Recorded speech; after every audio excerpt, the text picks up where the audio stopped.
Hi everyone, welcome to sleepy classes. स्वागत है आप सबका 2 मिनट सीरीज में। आज हम डिस्कस करेंगे एनडीसी की सिंथेसिस रिपोर्ट। एनडीसी क्या है? एनडीसी है नेशनली डिटरमाइंड कॉन्ट्रीब्यूशंस, जो कि आप पेरिस अग्रीमेंट के कॉन्टेक्स्ट में पढ़ते हैं। इंडिया ने भी अपनी एनडीसी सबमिट की थी पेरिस अग्रीमेंट में कि हम सब मिलके पेरिस अग्रीमेंट के तहत जो हमारा ग्लोबल वार्मिंग हो रही है उसके तहत जो टेम्परेचर राइज हो रहा है उसको 1.5 डिग्री सेल्सियस तक सीमित करना है by 2100। So that is what Paris agreement is all about, right. उसके तहत हमने एनडीसी सबमिट किए थे, इंडिया ने भी किए थे। इंडिया ने बेसिकली 8 टारगेट सबमिट किए थे, जिसमें से 3 क्वांटिफाइबल है और उनको हम बहुत बार पढ़ते भी हैं, राइट। अब आपको पता है कि 2015 में पेरिस अग्रीमेंट वाज देयर, है ना, इट वाज साइंड। अब पेरिस अग्रीमेंट को 5 साल हो गए हैं 2020 में। तो उसके तहत एक चीज है जिसको कहा जाता है रेचेट मैकेनिज्म, ठीक है। रेचेट मैकेनिज्म क्या है कि 2030 तक, राइट। अब कुछ ऐसी कंट्रीज हैं जिन्होंने अपने जो नेशनली डिटरमाइंड कॉन्ट्रीब्यूशंस हैं उनको 2030 तक दे दिया था। रेचेट मैकेनिज्म कहता है, जो कि पेरिस अग्रीमेंट का पार्ट है, कि आपको अपनी कॉन्ट्रीब्यूशंस को और बढ़ाना है, राइट। अगर आपने बोला था कि मैं 40% ऑफ जो मेरी पावर है वो रिन्यूएबल एनर्जी से होगी बाय 2030, अब 5 साल के बाद आप उसको बोले कि वो 50% होगी या वो 60% होगी, ठीक है। 2030 तक अगर आपने अपना टारगेट दे दिया है तो उसको आप और बढ़ाए, और अगर आपने 2025 तक दिया है तो आप उसे 2030 तक एक्सटेंड कर दे, राइट। तो this is a part of ratchet mechanism, और ये था कि हम 5 सालों में इसको बढ़ाएंगे, हर 5 सालों में। और कितना उसमें इंप्रूवमेंट हुआ है ये हमें पता चलेगा पहली बार 2023 में, जिसको हम नाम देते हैं ग्लोबल स्टॉक टेक का, ठीक है। ये 2023 में होगा कि जो हम कॉन्ट्रीब्यूशंस कर रहे हैं हम वो कितनी कर पा रहे हैं और वो पेरिस अग्रीमेंट को कितना सक्सेसफुल बनाएंगी या नहीं, ठीक है। अब एनडीसी सिंथेसिस रिपोर्ट क्या है? एनडीसी सिंथेसिस रिपोर्ट है जो कंट्रीज ने अपनी कॉन्ट्रीब्यूशंस दी हैं फॉर 2020, 5 साल के बाद वाली, वो एक तरह से एक रिपोर्ट की फॉर्म में आ गई है और उसको नाम दिया गया है एनडीसी सिंथेसिस रिपोर्ट।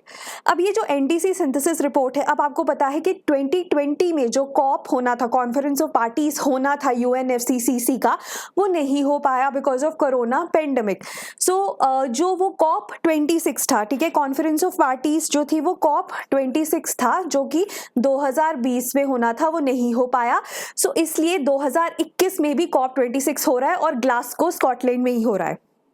अब ये जो एनडीसी सिंथेसिस रिपोर्ट है ना, ये 2 पार्ट्स में आएगी।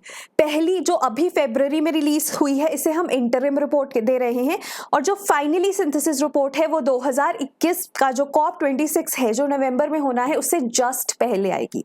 उससे क्या होगा, कंट्रीज को और टाइम मिल जाएगा कि वो अपनी जो अपडेशंस हैं उनको कर पाए as responsible nations, right. So देखते हैं। अब देखो, like I said, NDC synthesis report is prepared in response to the request from COP 21। COP 21 क्या है? पेरिस अग्रीमेंट जब हुआ था 2015 में, तो कौन सी कॉन्फ्रेंस थी? वो 21st, ठीक है। ये कौन सी कॉन्फ्रेंसेस हैं? यूएनएफसीसी की कॉन्फ्रेंसेस हैं ये, राइट। अब इसमें इसके तहत एनडीसी सिंथेसिस रिपोर्ट बनाई गई है एंड CMA2। अब CMA2 क्या है? देखो, बहुत जैसे there are all the countries almost have ratified the United Nations framework convention on climate change, है ना। तो इसके साथ सबने किया हुआ है रेटिफिकेशन, ठीक है।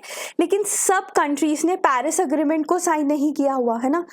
तो वो पार्टीज जो पेरिस अग्रीमेंट का पार्ट है, ठीक है, वो अटेंड करती हैं CMA। So CMA is equivalent to COP except that it is for Paris agreement, ठीक है। सो CMA2 कब हुआ था?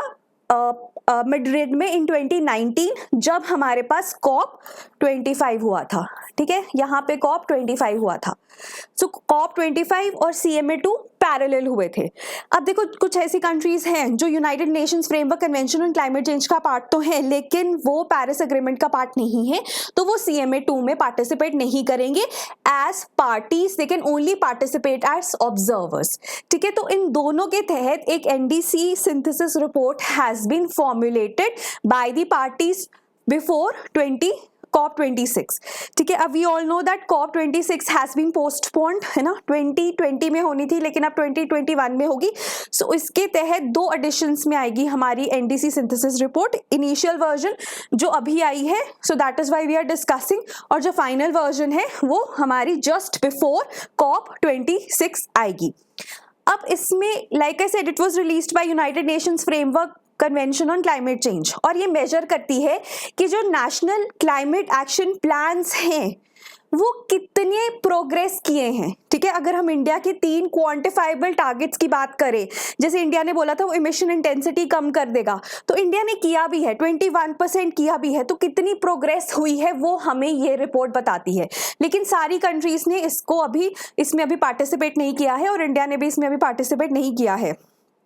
ठीक है, so it has actually urged the other countries to initiate more ambitious plans, ताकि हम पेरिस एग्रीमेंट के जो गोल्स हैं उन तक पहुंच पाए। And 2021 is considered to be make और ब्रेक ईयर। ठीक है, ऐसा माना जाता है कि अगर हमें टेम्परेचर राइज को कर्व करना है 1.5 डिग्री सेल्सियस तक, तो हमें ग्लोबल एमिशंस को 45% तक काटना है बाय 2030। किस लेवल पे?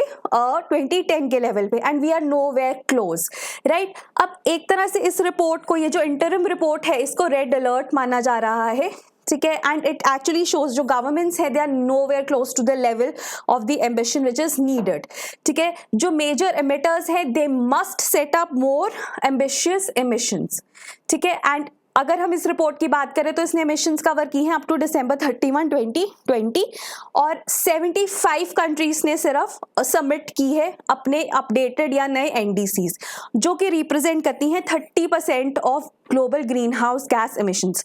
तो जो 75 कंट्रीज ने इंक्लूडिंग EU सबमिट किया है, ये सिर्फ 30% global green house gas emissions को रिप्रेजेंट करते हैं। जो बाकी के 70 है, उन कंट्रीज ने अभी तक अपने NDCs ना तो अपडेट किए हैं और ना ही उनको रिन्यू किया है, राइट।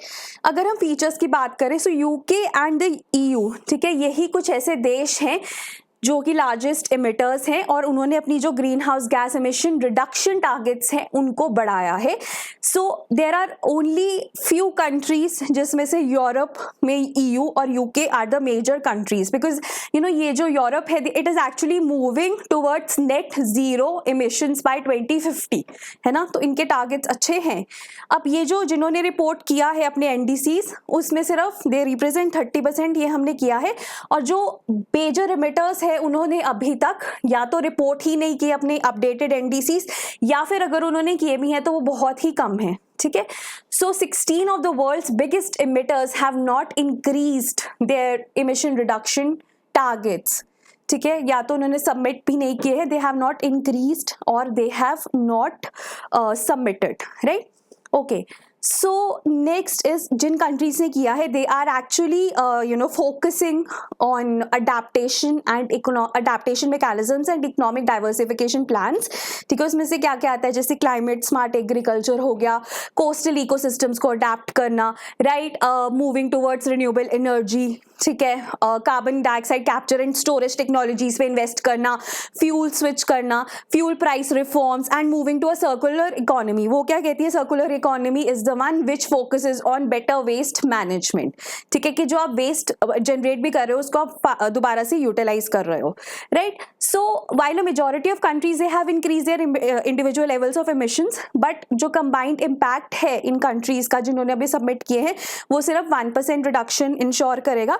जबकि जैसे कि मैंने आपको बताया, हमें कितना रिडक्शन चाहिए, अगर हमने 1.5 डिग्रीज तक लिमिट करना है अपना टेम्परेचर राइज पर 2100, तो हमें 45% रिडक्शन चाहिए, और 210 लेवल्स बाय 2030, कि 2010 में जो लेवल था उसका ऑलमोस्ट आधा रह जाए 2030 में। लेकिन जिन कंट्रीज से अभी तक अपने सबमिट किए हैं उसको अगर हम देखें तो सिर्फ 1% रिडक्शन ही होगी बाय 2030। तो आप खुद देख सकते हैं कितना ही नेम सेक रह गया है Paris agreement, right. So what is the conclusion? Conclusion ये कहती है कि देखो इंटरिम रिपोर्ट आपको ये बताती है कि जो पार्टिसिपेटिंग नेशंस हैं, जो भी पेरिस एग्रीमेंट का पार्ट है, उनको अपने एनडीसीज को रिव्यू करने का, अपडेट करने का टाइम मिल जाएगा। जब फाइनल सिंथेसिस रिपोर्ट आएगी जिसमें सब कंट्रीज के अपडेटेड एनडीसीज होंगे तो वो काफी ज्यादा एम्बिशियस हो सकते हैं, ठीक है। सो ये एक रिपोर्ट आपको इसलिए टाइम देती है to delve, right. So it has actually in short, इस रिपोर्ट ने ये इंश्योर किया है, ये शो किया है कि जो नेशंस हैं उनको अपने एफर्ट्स को डबल करना है, अपने जो नेशनल क्लाइमेट एक्शन प्लान्स हैं उनको और एम्बिशियस बनाना है।